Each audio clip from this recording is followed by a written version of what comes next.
Mararanasan na ng ilang motorista ang maayos na access sa North Metro Manila. Kung bakit, alamin natin sa ulat ni Bernard Ferrer.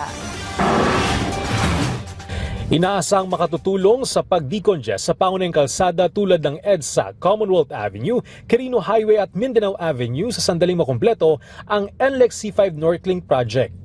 Ngayong araw isinagawa ang groundbreaking ceremony ng NLEX C5 Northlink Segment 8.2, Section 1A.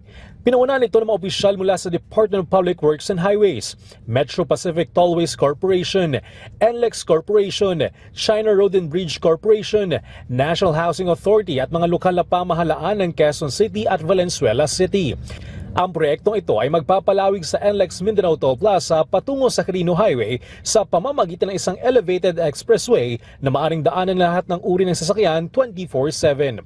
Magbibigay ito ng mas mabilis at diretsyong ruta para sa mga motorista na bumabiyahe papunta at mula sa Novaliches, Quezon City at iba pang bahagi ng Metro Manila. Madi-decongest yung Mindanao Avenue, so the main beneficiaries are the people underneath. But this section, 11 kilometers, within 5 and 10 minutes to cover it once completed. Magdudulot ito ng mas epesyenteng daloy ng transportasyon para sa mga pribadong sasakyan at truck na may positibong epekto sa negosyo at ekonomiya. Tinatayang aabot ng mahigit 2 bilyong piso ang proyekto na may haba na 11.3 kilometro mula Mindanao Avenue hanggang C5 CP Garcia malapit sa Katipunan Avenue.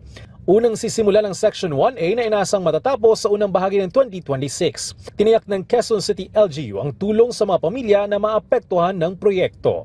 Bernard Ferrer para sa Pambansang TV sa Bagong Pilipinas.